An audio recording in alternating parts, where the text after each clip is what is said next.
Hello students, तो आज हम लोग करने वाले हैं क्लास 10 चैप्टर नंबर 1 साइंस, जिसका नाम है रासायनिक अभिक्रियाएं एवं समीकरण। तो स्टूडेंट्स, आज हम लोग करेंगे चैप्टर 1 का पार्ट 2। इसमें हम लोग वो वीवीआई टॉपिक्स करेंगे जो एग्जाम के लिए काफ़ी इंपॉर्टेंट है। तो आइए स्टार्ट करते हैं। देखिए, पहला टॉपिक है मेरा रासायनिक अभिक्रियाओं के प्रकार। उसमें से पहला टॉपिक है मेरा संयोजन अभिक्रिया।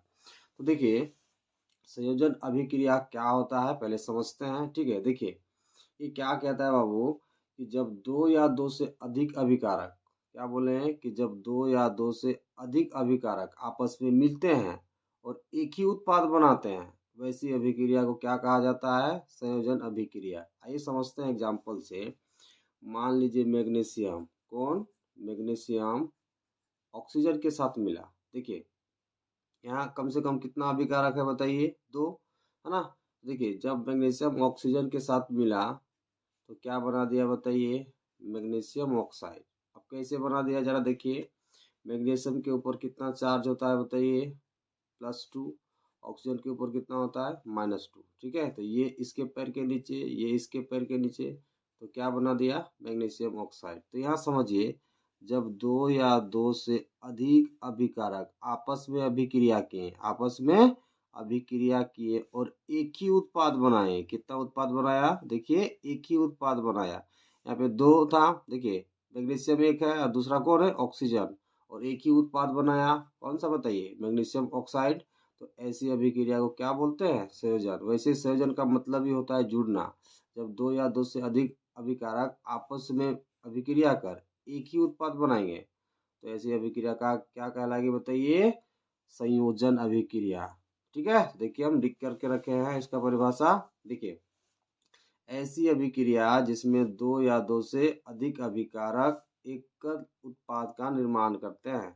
हाँ, ऐसी अभिक्रिया जिसमें दो या दो से अधिक अभिकारक मिलकर एकल उत्पाद का निर्माण करते हैं, संयोजन अभिक्रिया कहलाता है। एग्जाम्पल देखिए, जैसे कैल्शियम ऑक्साइड, है ना, जल के साथ मिला, यहाँ पे कितना अभिकारक हो गया? दो गो। और केवल कितना उत्पाद बना बताइए? एक उत्पाद। तो ऐसी अभिक्रिया क्या कहलाएगी? संयोजन। दूसरा एग्जांपल देखिए, कार्बन और ऑक्सीजन आपस में मिला और क्या बना दिया बताइए? CO2। ओके, देखिए मेरे पास दूसरा प्रकार है जो कि जेक बोर्ड 2010 और 15 में पूछा गया है। वो क्या है? देखिए, वियोजन अभिक्रिया या फिर अपघटन अभिक्रिया। पहले इसे समझते हैं। ठीक है, देखिए वियोजन का मतलब क्या होता है? टूटना या बिछड़ना। ठीक है, तो इसका परिभाषा क्या कहता है आपको बताते हैं एग्जाम्पल के साथ। देखिए, जब एकल अभिकारक, कितना अभिकारक बताइए? एकल अभिकारक टूटकर दो या दो से अधिक उत्पाद बनाता है। दो या दो से क्या बनाता है बताइए? अधिक उत्पाद बनाता है। वैसे अभिक्रिया को क्या कहते हैं बताइए? वियोजन अभिक्रिया। देखिए एग्जाम्पल, मान लीजिए मेरे पास फेरस सल्फेट है। कौन सा सल्फेट बताइए? Ferrous sulphate. जब इस फेरस सल्फेट को गर्म किया जाता है, क्या किया जाता है बताइए? गर्म किया जाता है तो ये टूट जाता है Fe2O3, SO2 और SO3 में। तो देखिए मेरे पास कितना अभिकारक है बताइए? केवल एक। लेकिन ये कितने उत्पाद में टूट गया? दो या दो से अधिक उत्पाद में टूट गया। तो ऐसी अभिक्रिया को क्या कहते हैं बताइए? वियोजन। अब देखिए आगे मेन बात कि वियोजन अभिक्रिया होने के लिए या तो हमें प्रकाश चाहिए, या तो हमें क्या चाहिए बताइए? प्रकाश अभिकारक को तोड़ने के लिए, या फिर विद्युत धारा चाहिए। ओके, या फिर हमें ऊष्मा चाहिए। ये तीन चीज रहेगा मेरे पास, तभी हम अभिकारक को क्या कर पाएंगे? तोड़ पाएंगे। आइए एग्जाम्पल से समझते हैं। ओके, देखिए सबसे पहले मान लीजिए मेरे पास जल है। क्या है बताइए? जल। इसमें हम विद्युत की धारा प्रवाहित करते हैं। क्या प्रवाहित करते हैं बताइए? विद्युत की धारा। जैसे ही जल पर विद्युत की धारा प्रवाहित की जाती है तो ये जल किसमें टूट जाता है जरा बताइए? H2 और O2 में टूट जाता है। तो आप देखिए नेक्स्ट, मान लीजिए मेरे पास CaCO3 है। क्या है बताइए? CoCO3, है ना, चूना पत्थर है। जब इस चूना पत्थर को गर्म किया जाता है, मतलब इसमें ऊष्मा प्रवाहित की जाती है, तो ये CO3, ठीक है, CaO और CO2 में टूट जाता है। तो यहाँ भी देखिए कि अभिकारक एक था, ये दो उत्पाद में टूट गया। ओके, तीसरा एग्जाम्पल देखिए, मान लीजिए मेरे पास HBr है, ठीक है ना। तो जब HBr पर सूर्य का प्रकाश प्रवाहित किया जाता है, क्या प्रवाहित किया जाता है बताइए, सूर्य का प्रकाश प्रवाहित किया जाता है, तो ये HBr H2 गैस और Br2 गैस में टूट जाता है, ठीक है ना। देखिए, तो वियोजन अभिक्रिया में अभिकारक को तोड़ने के लिए हमें कितने चीजों की आवश्यकता होती है, जरा बताइए। प्रकाश की, विद्युत धारा की, है ना, और ऊष्मा की।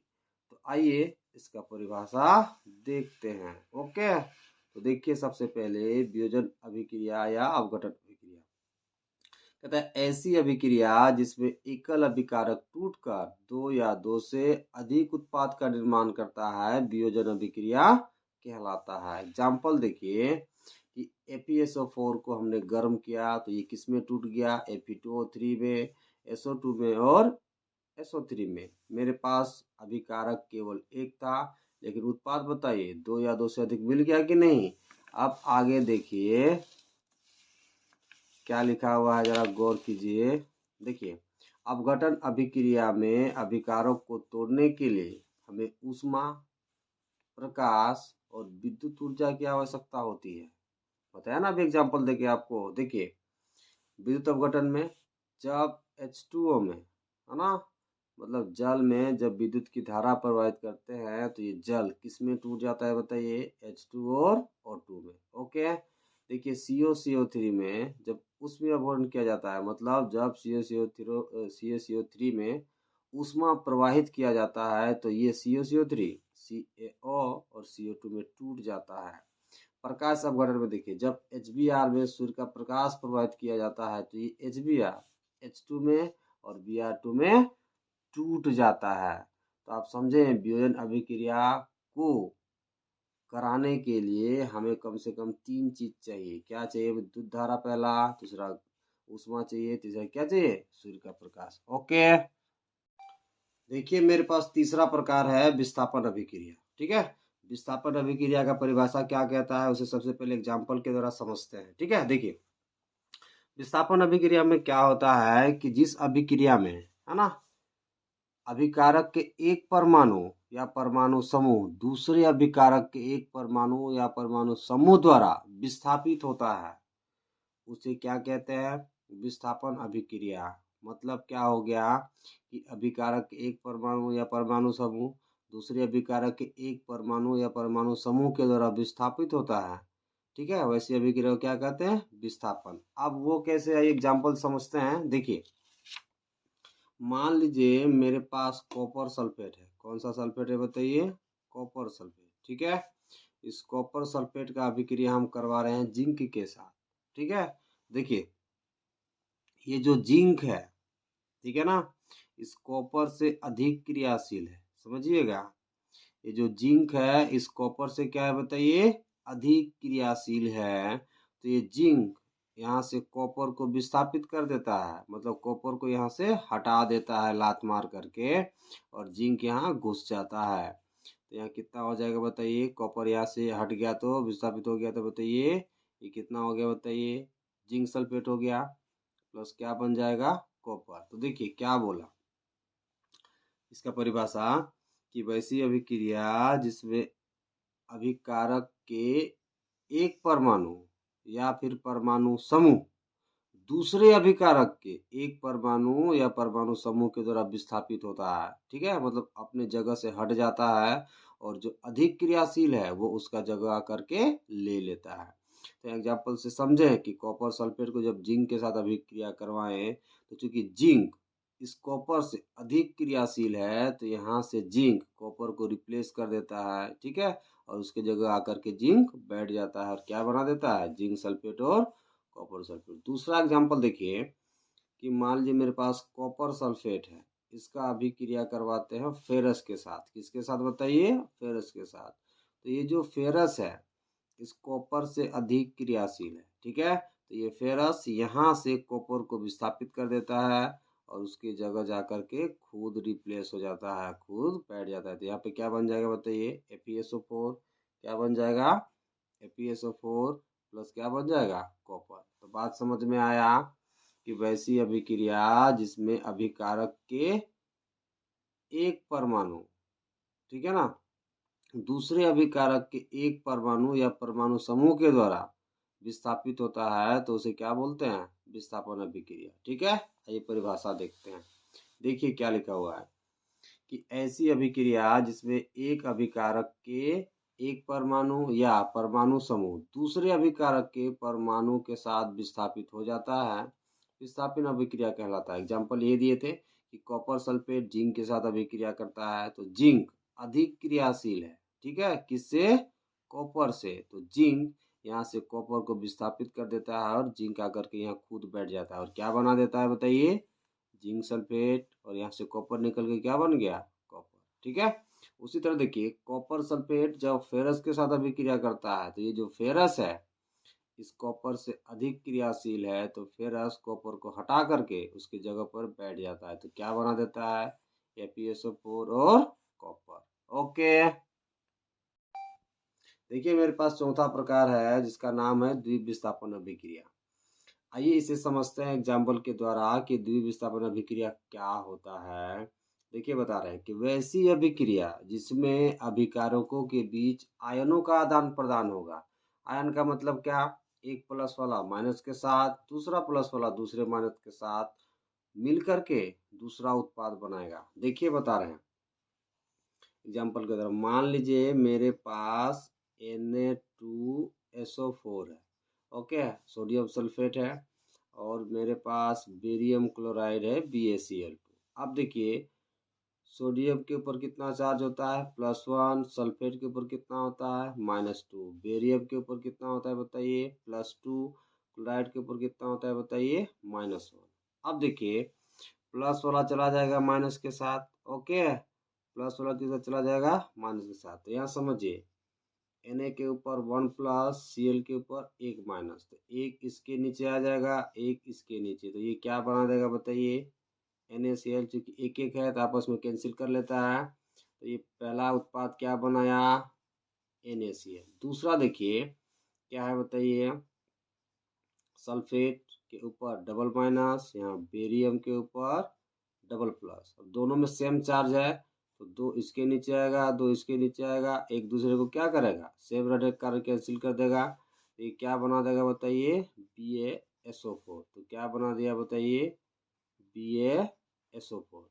तो यहाँ क्या समझे कि जब अभिकारकों के बीच आयंस का आदान प्रदान होगा, है ना, आयंस मतलब वही प्लस माइनस जो आवेश होता है उसका आदान प्रदान होने के बाद क्या बनाएगा? उत्पाद बनाएगा। ऐसी अभिक्रिया को क्या बोलते हैं? द्विविस्थापन अभिक्रिया, ठीक है। आइए एग्जाम्पल से समझ लिए, अब हम लोग इसका परिभाषा देखते हैं। देखिए वैसी अभिक्रिया जिसमें अभिकारकों के बीच आयनों का आदान प्रदान होता है द्विविस्थापन अभिक्रिया कहलाता है। एग्जाम्पल देखिए Na2SO4 का अभिक्रिया कराया गया है किसके साथ बताइए? BaCl2 के साथ। तो Na के ऊपर प्लस था, Cl के ऊपर माइनस, तो क्या बना दिया? NaCl। Ba के ऊपर प्लस चार्ज था, सल्फेट के ऊपर माइनस चार्ज था, तो क्या बना दिया? BaSO4। ओके, देखिए मेरे पास अगला टॉपिक है अवक्षेपण अभिक्रिया, ठीक है। अवक्षेपण अभिक्रिया को सबसे पहले हम लोग उदाहरण द्वारा समझते हैं, फिर इसका परिभाषा देखेंगे। देखिए अवक्षेप का मतलब क्या होता है? जो जल में न घुले। अवक्षेप का मतलब क्या होता है बताइए? जो जल में न घुले। तो इसका परिभाषा आपको बता रहे हैं, ठीक है, फिर एग्जाम्पल बताते हैं। ओके, कि वैसी अभिक्रिया जिसमें उत्पाद में कम से कम एक पदार्थ ऐसा हो जो जल में न घुले, ऐसी अभिक्रिया को क्या बोलेंगे? अवक्षेपण अभिक्रिया। देखिए एग्जाम्पल इसका कि मान लीजिए NO2SO4 की अभिक्रिया हम करवा रहे हैं BaCl2 के साथ। किसके साथ करवा रहे हैं बताइए? BaCl2 के साथ। तो देखिए Na के ऊपर +1 चार्ज, Cl के ऊपर -1 चार्ज। यहाँ देखिए Na के ऊपर कितना बताइए +1, सल्फेट के ऊपर -2, बेरियम के ऊपर बताइए +2, क्लोराइड के ऊपर बताइए -1। ठीक है ना। तो देखिए प्लस माइनस हमेशा रिएक्शन करता है। ओके, कौन कौन रिएक्शन करता है बताइए प्लस माइनस।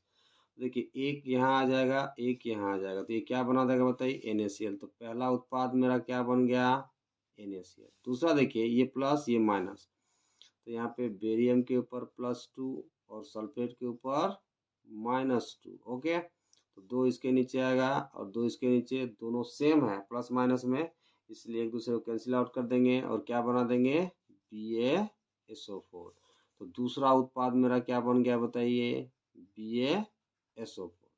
देखिए ये जो BaSO4 है ये अवक्षेप है। ये क्या है बताइए अवक्षेप, एक ऐसा पदार्थ है जो जल में नहीं घुलता। समझे। तो ऐसी रासायनिक अभिक्रिया जिसमें जो उत्पाद में है कम से कम एक पदार्थ ऐसा मिले जो जल में न घुले, ठीक है, वैसी अभिक्रिया को क्या बोलते हैं अवक्षेपण अभिक्रिया। देखिए इसका परिभाषा क्या कहता है कि वैसी अभिक्रिया जिसमें जल में अविलेय लवण अवक्षेपण प्राप्त होता है, अवक्षेपण अभिक्रिया कहलाता है। ठीक है, देखिए एग्जाम्पल Na2SO4 का अभिक्रिया कराया गया BaCl2 के साथ, तो हमें क्या मिला BaSO4 और NaCl, है ना। इसको बैलेंस कर लेंगे तो ये जो BaSO4 है ये क्या बताइए, जो BaSO4 है वो क्या है बताइए अवक्षेपण है, मतलब अवक्षेप है जो कहाँ नहीं घुलता जल में नहीं घुलता। ठीक है, देखिए मेरे पास अगला टॉपिक है उपचयन अभिक्रिया या ऑक्सीकरण अभिक्रिया, जो कि जैक बोर्ड 2012 और 15 में पूछा गया है। तो आइए इसे समझते हैं। देखिए उपचयन अभिक्रिया या फिर कौन सा उसका दूसरा नाम है बताइए ऑक्सीकरण अभिक्रिया। देखिए जिस भी रासायनिक अभिक्रिया में क्या जुटेगा, ऑक्सीजन जुटेगा या फिर हाइड्रोजन हटेगा। देखिए क्या बोला गया कि वैसी रासायनिक अभिक्रिया जिसमें ऑक्सीजन क्या होगा जुटेगा और हाइड्रोजन क्या होगा हटेगा, वैसी रासायनिक अभिक्रिया को क्या बोलते हैं उपचयन अभिक्रिया या ऑक्सीकरण अभिक्रिया। ये बहुत इंपॉर्टेंट है। ठीक है, इससे MCQ भी बनते हैं। देखिए एग्जांपल, मान लीजिए मैग्नीशियम की अभिक्रिया हम करवा रहे हैं बताइए ऑक्सीजन के साथ, किसके साथ ऑक्सीजन के साथ। ओके, देखिए मैग्नीशियम के ऊपर +2 चार्ज और ऑक्सीजन के ऊपर भी कैसा -2 चार्ज, तो दोनों आपस में अभिक्रिया किया तो 2 इसके नीचे 2 इसके नीचे, तो कैंसिल आउट हो गया, जो कि एक दूसरे के नेगेटिव है और सेम है ना, एक दूसरे का उल्टा है ना। तो ये क्या बना दिया बताइए MgO। तो अब देखिए मैग्नीशियम के साथ यहाँ ऑक्सीजन नहीं था, लेकिन जब उत्पाद बना, ठीक है, तो ऑक्सीजन आकर के जुड़ गया। तो यहाँ किसका उपचयन हो रहा है बताइए मैग्नीशियम का। दूसरा एग्जाम्पल देखिए, सल्फर की अभिक्रिया हम करवाते हैं ऑक्सीजन के साथ, तो ये क्या बना देता है बताइए SO2। क्या बना दिया बताइए SO2। तो देखिए यहाँ पे सल्फर के साथ ऑक्सीजन तो नहीं था, लेकिन उत्पाद में क्या सल्फर के साथ ऑक्सीजन आ गया, तो किसका उपचयन हो रहा है बताइए सल्फर का। जिसके साथ जुटेगा ऑक्सीजन उसी का उपचयन होता है। ओके, दूसरा एग्जांपल देखिए, H2S की अभिक्रिया हम करवा रहे हैं O2 के साथ, किसके साथ बताइए O2 के साथ। H2S की अभिक्रिया किसके साथ करवा रहे हैं O2 के साथ। तो यहाँ समझिए ये हाइड्रोजन ऑक्सीजन मिलके क्या बना दिया बताइए जल बना दिया। क्या बना दिया जल, और इधर कौन बच गया सल्फर। देखिए यहाँ सल्फर के साथ क्या था हाइड्रोजन, लेकिन उत्पाद में देखिए सल्फर के साथ क्या नहीं है हाइड्रोजन, तो यहाँ से हाइड्रोजन क्या हो गया हट गया, हाइड्रोजन क्या हो गया हट गया। तो देखिए ऊपर वाला अभिक्रिया में किसका उपचयन हो रहा था बताइए मैग्नीशियम का। दूसरा वाला में बताइए किसका उपचयन हो रहा था सल्फर का। तीसरा वाला में बताइए किसका उपचयन हो रहा था H2S का। ओके, तो आपको क्या समझ में आया कि वैसी अभिक्रिया जिसमें या तो ऑक्सीजन जुटेगा या तो हाइड्रोजन हटेगा। ओके, ऐसी अभिक्रिया को क्या बोलेंगे उपचयन अभिक्रिया। आइए इसका परिभाषा देखते हैं। ओके, देखिए कहता है जिस रासायनिक अभिक्रिया में ऑक्सीजन का योग या हाइड्रोजन का ह्रास हो, मतलब ऑक्सीजन जुटेगा या तो हाइड्रोजन हटेगा। उपचयन अभिक्रिया कहलाता है। एग्जाम्पल आपको बताएं कि मैग्नीशियम का अभिक्रिया कराएं ऑक्सीजन के साथ तो क्या बना दिया, मैग्नीशियम ऑक्साइड। तो देखिए यहाँ मैग्नीशियम में ऑक्सीजन नहीं था लेकिन यहाँ जुड़ गया। ठीक है, तो किसका उपचयन हो गया बताइए, मैग्नीशियम का। यहाँ पे देखिए सल्फर की अभिक्रिया ऑक्सीजन के साथ करवाएं तो क्या बना दिया, SO2। यहाँ पे सल्फर के साथ ऑक्सीजन नहीं था, यहाँ ऑक्सीजन आ गया, तो किसका उपचयन हो गया बताइए, सल्फर का। H2S की अभिक्रिया कराएं ऑक्सीजन के साथ तो यहाँ पे देखिए सल्फर के साथ कौन था, हाइड्रोजन।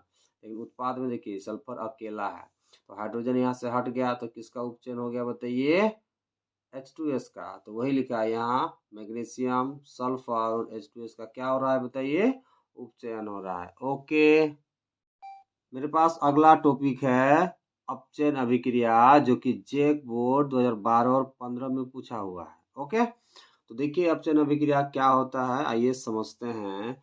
कि वैसी रासायनिक अभिक्रिया जिसमें हाइड्रोजन जुटेगा या ऑक्सीजन हटेगा।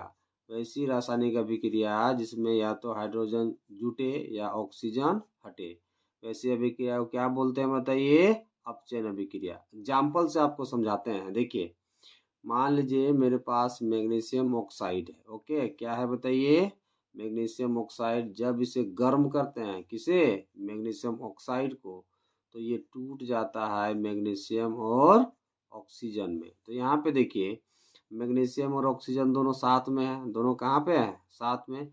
जब इसे गर्म किया गया तो मैग्नीशियम भी अलग हो गया और ऑक्सीजन भी क्या हो गया, अलग हो गया। तो देखिए यह मैग्नीशियम ऑक्साइड से कौन अलग हो गया बताइए, ऑक्सीजन। तो जहां ऑक्सीजन हटेगा वैसी अभिक्रिया को क्या बोलते हैं, अपचयन। दूसरा एग्जांपल देखिए कि मान लीजिए मेरे पास H2 और Cl2 है।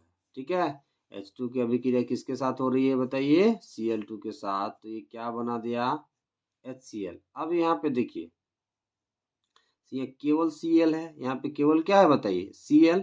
लेकिन उत्पाद में देखिए Cl के साथ कौन जुड़ गया है बताइए, हाइड्रोजन। Cl के साथ कौन जुड़ गया है, हाइड्रोजन।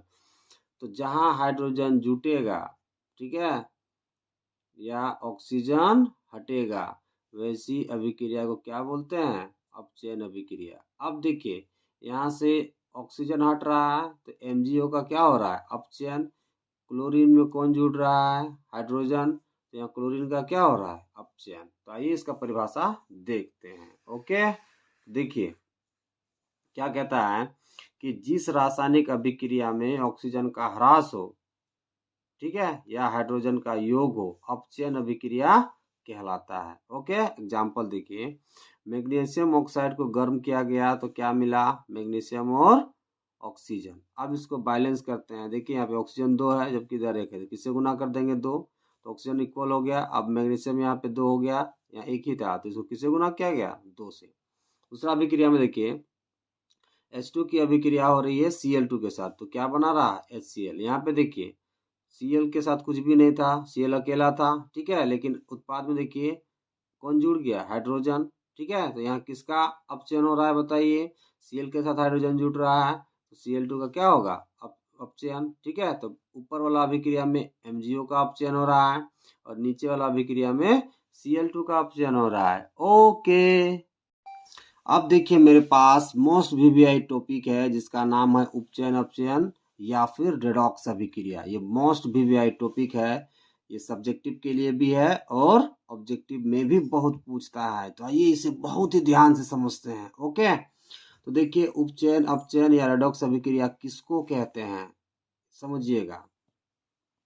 देखिए वैसी अभिक्रिया जिसमें एक अभिकारक का क्या होगा, उपचयन होगा। क्या होगा बताइए, उपचयन होगा एक अभिकारक का, और दूसरे अभिकारक का अपचयन होगा। क्या होगा बताइए, अपचयन होगा। अब यहाँ समझिए उपचयन किसको बोलते हैं, जिसमें ऑक्सीजन जुटता है और हाइड्रोजन हटता है। अपचयन किसको बोलते हैं, जिसमें हाइड्रोजन जुटता है और ऑक्सीजन क्या होता है बताइए, हटता है। ओके, तो आइए इसका एग्जाम्पल देखते हैं। सबसे पहले देखिए मान लीजिए मेरे पास कॉपर ऑक्साइड है। क्या है बताइए, कॉपर ऑक्साइड। इसकी अभिक्रिया किसके साथ करवा रहे हैं बताइए, H2 के साथ। तो ये बना देता है Cu प्लस H2O। देखिए कॉपर ऑक्साइड की अभिक्रिया किसके साथ कराई गई, H2O के साथ, तो क्या बनता है, कॉपर प्लस क्या बन गया, H2O, मतलब जल बन गया। अब यहाँ पे देखिए इस कॉपर के साथ क्या जुड़ा हुआ था बताइए, ऑक्सीजन, लेकिन उत्पाद में देखिए कॉपर अकेला हो गया, तो यहाँ से ऑक्सीजन हट गया। जहाँ ऑक्सीजन हट जाता है उसको क्या बोला जाता है, जरा बताइए, अपचयन बोला जाता है। क्या बोला जाता है, अपचयन। अब यहाँ पे देखिए हाइड्रोजन बेचारा यहाँ अकेले है, इसके साथ और कोई दूसरा तत्व नहीं है, लेकिन यहाँ देखिए उत्पाद में हाइड्रोजन के साथ कौन जुड़ गया, ऑक्सीजन। तो जहाँ ऑक्सीजन जुड़ जाता है उसको क्या बोलते हैं, उपचयन। तो यहाँ H2 का क्या हो रहा है बताइए, उपचयन। ओके, दूसरा एग्जांपल समझिए कि मान लीजिए ZnO की अभिक्रिया कार्बन के साथ कराई जाती है, किसके साथ, कार्बन के साथ कराई जाती है, तो क्या उत्पाद बनता है, देखिए Zn प्लस CO। क्या बन जाता है, Zn प्लस CO। अब यहाँ पे देखिए जिंक के साथ क्या जुड़ा हुआ है, ऑक्सीजन, लेकिन उत्पाद में देखिए बेचारा जिंक अकेले हो गया है, तो यहाँ से ऑक्सीजन क्या हो गया, हट गया। जहाँ ऑक्सीजन हट जाता है उसका क्या होता है बताइए, अपचयन। क्या होता है, अपचयन। अब यहाँ पे देखिए कार्बन अकेले है, लेकिन उत्पाद में देखिए कार्बन के साथ कौन जुड़ गया है, ऑक्सीजन। तो जहाँ ऑक्सीजन जुड़ जाता है उसका क्या होता है बताइए, उपचयन। क्या होता है,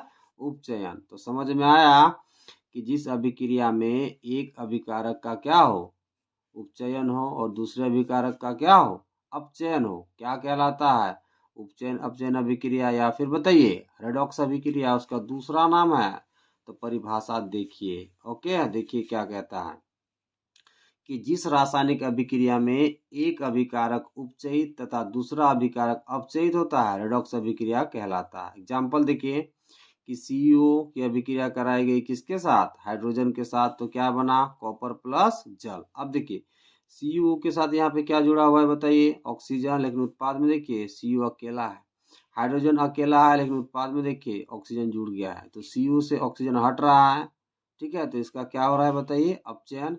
हाइड्रोजन के साथ ऑक्सीजन जुट रहा है, तो इसका क्या हो रहा है बताइए, उपचयन। दूसरा अभिक्रिया देखिए कि जिंक ऑक्साइड की अभिक्रिया कार्बन के साथ हो रही है, तो क्या बन रहा है, जिंक प्लस कार्बन मोनोऑक्साइड। तो यहाँ पे देखिए जिंक के साथ क्या जुड़ा हुआ है, ऑक्सीजन, लेकिन उत्पाद में जिंक बेचारा अकेले हो गया, तो इसका क्या हो रहा है, क्योंकि यहाँ से क्या हटा, ऑक्सीजन, तो इसका क्या हुआ, अपचयन। अब यहाँ पे देखिए यहाँ कार्बन बेचारा अकेले है, लेकिन उत्पाद में ऑक्सीजन जुड़ गया, तो जहाँ ऑक्सीजन जुड़ जाता है तो उसका क्या होता है, उपचयन। ओके, देखिए मेरे पास अगला मोस्ट वीवीआई टॉपिक है ऊष्माक्षेपी अभिक्रिया, जो कि जेक बोर्ड 2018 में पूछा गया है। तो आइए ऊष्माक्षेपी अभिक्रिया को समझते हैं। तो देखिए क्या कहता है ऊष्माक्षेपी अभिक्रिया कि जिस रासायनिक अभिक्रिया में, है ना, जिस रासायनिक अभिक्रिया में उत्पाद के साथ साथ हमको फ्री में क्या मिले, ऊष्मा मिल सकता है, फ्री में हमें क्या मिल सकता है बताइए, ऊर्जा मिल सकता है। मतलब जब दो पदार्थों को आपस में मिलाएंगे तो हमें उत्पाद में फ्री में क्या मिलेगा, ऊर्जा या फिर ऊष्मा मिलेगा। आइए एग्जांपल समझते हैं। देखिए एग्जांपल कि जब मीथेन को जलाया जाता है ऑक्सीजन की उपस्थिति में, किसको जलाते हैं बताइए, मीथेन को जलाते हैं ऑक्सीजन की उपस्थिति में, तो कार्बन ऑक्सीजन से अभिक्रिया करके क्या बना देता है बताइए, CO2। हाइड्रोजन ऑक्सीजन से अभिक्रिया करके क्या बना देता है बताइए, H2O प्लस फ्री में हमें क्या मिल जाता है, ऊष्मा। तो यहाँ देखिए जब दो पदार्थों की अभिक्रिया करवाई गई, ठीक है ना, तो उत्पाद के निर्माण के साथ साथ हमें फ्री में क्या मिला बताइए, ऊष्मा। ठीक है, ऐसी अभिक्रिया को क्या बोलते हैं, ऊष्माक्षेपी। तो यहाँ समझ रहे हैं। देखिए जब मीथेन को जलाया गया ऑक्सीजन की उपस्थिति में तो हमें क्या मिला बताइए, CO2 और क्या मिला, H2O, साथ में फ्री में क्या मिल गया, ऊष्मा।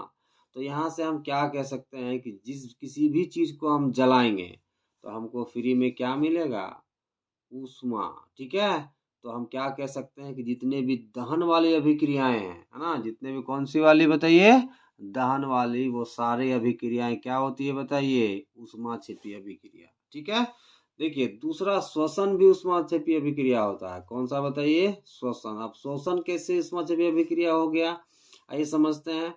देखिए हमारे शरीर की कोशिकाओं में क्या उपस्थित रहता है बताइए, ग्लूकोज C6H12O6। ठीक है। ये ऑक्सीजन के साथ अभिक्रिया करता है। किसके साथ अभिक्रिया करता है बताइए, ऑक्सीजन के साथ। जो हमारे शरीर की कोशिकाओं में ग्लूकोज उपस्थित होता है, वो ऑक्सीजन के साथ अभिक्रिया करता है और क्या बना देता है बताइए, CO2 बना देता है। और क्या बनाता है, जल। और साथ में हमें फ्री में क्या दे देता है, ऊर्जा। तो देखिए हमारे शरीर की कोशिकाओं में उपस्थित ग्लूकोज किसके साथ अभिक्रिया किया है बताइए, ऑक्सीजन के साथ। और हमें फ्री में क्या दे दिया, उत्पाद के साथ साथ ऊर्जा भी दे दिया। तो हम क्या कह सकते हैं कि श्वसन भी एक कैसी अभिक्रिया होती है, ऊष्माक्षेपी अभिक्रिया। ठीक है। तो आइए इसका परिभाषा देखते हैं। देखिए क्या कहता है कि जिस रासायनिक अभिक्रिया में उत्पाद के निर्माण के साथ ऊष्मा भी उत्पन्न होता है, ऊष्माक्षेपी अभिक्रिया कहलाती है। देखिए पहला एग्जांपल है, सभी दहन अभिक्रियाएं ऊष्माक्षेपी अभिक्रियाएं हैं। देखिए मीथेन को जब जलाया जाता है ऑक्सीजन की उपस्थिति में, तो हमें क्या मिलता है बताइए, CO2। फिर क्या मिलता है बताइए, जल। फिर फ्री में क्या मिलता है, ऊष्मा। अब देखिए यहाँ इसको बैलेंस करते हैं, है ना, क्या किया जाता है बताइए, बैलेंस। यहाँ पे देखिए हाइड्रोजन कितना है, 4। सबसे पहले बड़ा परमाणु को बैलेंस करते हैं, हाइड्रोजन 4 है, जबकि इधर कितना है, 2। तो इसको किससे मल्टीप्लाई कर दिया गया, 2 से। अब देखिए ऑक्सीजन कितना हो गया इधर बताइए, 2। और 2 कितना हो गया, 4, जबकि यहाँ कितना है, 2। तो इसको किससे मल्टीप्लाई कर देंगे बताइए, 2 से। दूसरा एग्जाम्पल देखिए, श्वसन भी एक ऊष्माक्षेपी अभिक्रिया है, क्योंकि श्वसन के दौरान हमारे शरीर की कोशिकाओं में ग्लूकोज ऑक्सीजन से संयोग करके क्या प्रदान करता है बताइए, ऊर्जा। अब देखिए ग्लूकोज की अभिक्रिया किसके साथ हो रही है, ऑक्सीजन के साथ। ठीक है।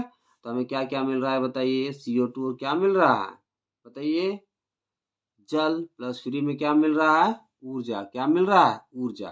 तो देखिए हमें फ्री में उत्पाद के साथ साथ क्या मिल गया, ऊर्जा। ऐसी अभिक्रिया क्या कहलाती है, ऊष्माक्षेपी। अब इसको क्या किया जाता है बताइए, बैलेंस। क्या करते हैं, बैलेंस। देखिए यहाँ पे कार्बन 6 है, बराबर करने के लिए यहाँ क्या मल्टीप्लाई कर दिए, 6। तो बराबर हो गया। ठीक है। सबसे पहले बड़ा परमाणु करते हैं। अब देखिए हाइड्रोजन कितना है, 12। तो इधर कितना हो गया, 6 से मल्टीप्लाई कर दिए तो 2 6 कितना हो गया, 12। ऑक्सीजन देखिए 6 और 12 कितना हो गया, यहाँ पे देखिए 6 और यहाँ पे 12, 18 हो गया। तो 6 दूना 12 और 6 कितना हो गया, 18। ओके। तो जिस अभिक्रिया में हमको उत्पाद के साथ साथ फ्री में या तो ऊष्मा मिल जाए या तो ऊर्जा मिल जाए, वैसी अभिक्रिया को क्या बोलते हैं, ऊष्माक्षेपी अभिक्रिया। ओके। देखिए अगला मोस्ट वीवीआई टॉपिक है मेरे पास, जो कि जेक बोर्ड 2018 में पूछा गया है। वो टॉपिक कौन सा है बताइए, वो टॉपिक है ऊष्माशोषी अभिक्रिया। अब ऊष्माशोषी अभिक्रिया क्या होता है आपको बताते हैं। देखिए ऊष्माशोषी का मतलब क्या होता है, जो ऊष्मा को अवशोषित करेगा। ठीक है। मतलब क्या हो गया कि किसी भी अभिक्रिया को आपको संपन्न करवाना है, तो आपको अभिकारक में क्या देना पड़ेगा, ऊष्मा। तभी आपको क्या मिलेगा, उत्पाद मिलेगा। यदि अभिकारक में हम ऊष्मा नहीं देते हैं तो हमें उत्पाद नहीं मिलेगा। आइए एग्जाम्पल से आपको समझाते हैं। देखिए मान लीजिए मेरे पास कैल्शियम कार्बोनेट है। क्या है बताइए, कैल्शियम कार्बोनेट। ठीक है। तो जब कैल्शियम कार्बोनेट में हम ऊष्मा देते हैं, क्या देते हैं बताइए, ऊष्मा। तो ये कैल्शियम कार्बोनेट किसमें टूट जाता है बताइए, CaO और CO2 में। मतलब सिंपल भाषा में हम क्या कहेंगे कि जब कैल्शियम कार्बोनेट को हम गर्म करेंगे, मतलब कैल्शियम कार्बोनेट को हम क्या देंगे, ऊष्मा, तभी ये किस में टूटेगा बताइए, कैल्शियम ऑक्साइड में। और किस में, कार्बन डाइऑक्साइड में। तो इसका परिभाषा क्या बनेगा कि जिस रासायनिक अभिक्रिया में उत्पाद के निर्माण के दौरान, किसके निर्माण के दौरान बताइए, उत्पाद के निर्माण के दौरान ऊष्मा अवशोषित होती है, मतलब ऊष्मा हमें देना पड़ता है। ठीक है, उस पदार्थ को तोड़ने के लिए, वैसी अभिक्रिया को क्या कहते हैं, ऊष्माशोषी अभिक्रिया। ओके। देखिए इसका परिभाषा और एग्जाम्पल। जिस रासायनिक अभिक्रिया में उत्पाद के निर्माण के दौरान ऊष्मा अवशोषित होती है, मतलब जब हम अभिकारक में क्या देंगे, ऊष्मा, तभी हमें क्या मिलेगा, उत्पाद मिलेगा। तो ऐसी अभिक्रिया क्या कहलाती है बताइए, ऊष्मा शोषी अभिक्रिया। देखिए मेरे पास क्या है बताइए, कैल्शियम कार्बोनेट, इसका दूसरा नाम क्या है बताइए, चूना पत्थर, है ना। क्या नाम है, चूना पत्थर। जब इस कैल्शियम कार्बोनेट को हम गर्म करते हैं, मतलब ऊष्मा देते हैं, ओके, तो हमें क्या मिलता है बताइए, कैल्शियम ऑक्साइड प्लस क्या मिलता है, कार्बन डाइऑक्साइड। यदि इस कैल्शियम कार्बोनेट में हम ऊष्मा नहीं देते तो हमें ये दोनों उत्पाद नहीं मिलता। तो मतलब क्या हो गया कि जिस अभिक्रिया को संपन्न करवाना है और वहां यदि हमें ऊष्मा की आवश्यकता लगती है उत्पाद बनाने में, तो वैसी अभिक्रिया को क्या कहते हैं, ऊष्मा शोषी अभिक्रिया। ओके, देखिए मेरे पास सवाल है जो कि जैक बोर्ड 2017 में पूछा गया है। सवाल क्या कहता है कि जब लोहे की कील को, है ना, जब लोहे की कांटी को कॉपर सल्फेट के विलयन में डुबोया जाता है तो विलयन का रंग क्यों बदल जाता है। ठीक है, आइए इसे समझते हैं पहले, फिर आपको इसका आंसर बताते हैं। देखिए मान लीजिए यहाँ पर कॉपर सल्फेट का विलयन है, किसका विलयन है बताइए, कॉपर सल्फेट का घोल है। ओके, कॉपर सल्फेट का विलयन है। इसमें जब लोहे की कील को डुबाते हैं, मतलब Fe को इसमें डाला जाता है, किसमें, कॉपर सल्फेट के बताइए विलयन में, तो इसका रंग बदल जाता है। ऐसा क्यों होता है, देखिए चूंकि देखिए ये जो लोहा है ना, ये जो क्या है बताइए, लोहा, ये कॉपर से अधिक क्रियाशील होता है। किससे अधिक क्रियाशील होता है बताइए, कॉपर से। तो ये लोहा क्या करता है, फेरस क्या करता है, अधिक क्रियाशील होने के कारण कॉपर सल्फेट में से इस कॉपर को हटा देता है। कॉपर सल्फेट में से किसको हटा देता है बताइए, कॉपर को हटा देता है, और हरे रंग का फेरस सल्फेट बनाता है। हरे रंग क्या क्या बनाता है बताइए, फेरस सल्फेट। इसीलिए इस विलयन का रंग क्या होता है बताइए, बदल जाता है। बात समझ में आया। देखिए क्या कहा गया कि कॉपर सल्फेट के विलयन में जब फेरस को हम डुबाते हैं, तो चूंकि फेरस अधिक क्रियाशील है, किससे, कॉपर से, तो कॉपर सल्फेट के विलयन में से कॉपर को हटा देता है, विस्थापित कर देता है, और उसके जगह आके खुद चिपक जाता है। और कैसा रंग का सल्फेट बनाता है बताइए, फेरस सल्फेट, हरे रंग का फेरस सल्फेट बनाता है। ऐसा क्यों होता है, क्योंकि फेरस कॉपर से अधिक क्रियाशील है। ठीक है, देखिए इसका आंसर क्या है बताइए कि जब लोहे की कील को कॉपर सल्फेट के विलयन में डुबोया जाता है, जब लोहे की कील को कहाँ डुबा दिए बताइए, कॉपर सल्फेट के विलयन में, तो विलयन का रंग हरा हो जाता है। ऐसा क्यों होता है, क्योंकि लोहा कॉपर से अधिक क्रियाशील होने के कारण कॉपर को कॉपर सल्फेट से विस्थापित कर देता है और हरे रंग का आयरन सल्फेट बनाता है। समझे कि नहीं। देखिए एग्जाम्पल, CSO4 प्लस Fe। अब चूंकि देखिए Fe जो लोहा है, फेरस है, आयरन है, वो किससे अधिक क्रियाशील है बताइए, कॉपर से। किससे अधिक क्रियाशील है, कॉपर से। तो कॉपर सल्फेट में से कॉपर को ये लोहा, आयरन या फिर कील बोल सकते हैं, हटा देता है, और उसके जाके हरे रंग का क्या बनाता है बताइए, आयरन सल्फेट या फिर फेरस सल्फेट बनाता है। इसीलिए विलयन का रंग क्या बदल जाता है। ओके, देखिए मेरे पास सवाल है जो कि जैक बोर्ड 2018 में पूछा गया है। सवाल क्या कहता है कि सोडियम हाइड्रोजन कार्बोनेट को गर्म करने पर क्या होगा। इस अभिक्रिया के लिए समीकरण लिखिए। तो हमें क्या बोला गया है, सोडियम हाइड्रोजन कार्बोनेट को गर्म करना है, और गर्म करने पर क्या मिलेगा, और समीकरण भी लिख रहा है। तो देखिए सबसे पहले सोडियम हाइड्रोजन कार्बोनेट का फॉर्मूला क्या होता है बताइए, NaHCO3। इसको हमें गर्म करने के लिए बोला गया। क्या करने के लिए बोला गया है बताइए, गर्म करने के लिए। अब देखिए सोडियम कार्बोनेट के साथ अभिक्रिया करके क्या बना दिया बताइए, Na2CO3। क्या बना देता है, Na2CO3, मतलब सोडियम कार्बोनेट। अब देखिए कार्बन ऑक्सीजन के साथ अभिक्रिया करके क्या बना दिया, CO2। ओके, हाइड्रोजन ऑक्सीजन से अभिक्रिया करके क्या बना देता है बताइए, जल। तो जब सोडियम हाइड्रोजन कार्बोनेट को गर्म किया जाता है तो वो किसमें टूट जाता है बताइए, सोडियम कार्बोनेट में, कार्बन डाइऑक्साइड में, और किसमें टूट जाता है बताइए, जल में। अब देखिए इसे बैलेंस भी कर लेते हैं, ठीक है। देखिए इधर सबसे पहले बड़ा परमाणु को करते हैं। तो यहाँ ऑक्सीजन देखिए 3, 2, 5 और 6, यहाँ पे कितना है बताइए 3, तो इसे किससे गुना करना पड़ेगा 2 से। अब गिन के देखते हैं, देखिए ऑक्सीजन तो 6 हो गया, हाइड्रोजन 2, तो इधर भी कितना हो गया 2। देखिए सोडियम इधर 2, तो इधर भी 2 हो गया। ओके, कार्बन इधर 2, तो यहाँ भी कार्बन कितना होना चाहिए बताइए, 1 और 1 कितना हो गया 2। ओके, तो देखिए जब सोडियम हाइड्रोजन कार्बोनेट को गर्म किया जाता है तो यह सोडियम कार्बोनेट कार्बन डाइऑक्साइड एवं जल में विघटित हो जाता है। जब इसे हम गर्म करते हैं तो ये किस में टूट जाता है बताइए, सोडियम कार्बोनेट, कार्बन डाइऑक्साइड और जल में टूट जाता है ना। इसे बैलेंस कर लेते हैं। यहाँ पर भी देखिए इधर ऑक्सीजन कितना है 6, इधर 3 है, 2 से मल्टीप्लाई करेंगे, ठीक है। सोडियम यहाँ 2, इधर भी 2, कार्बन देखिए 1 और 1 2, यहाँ भी 1 दूना 2। ओके।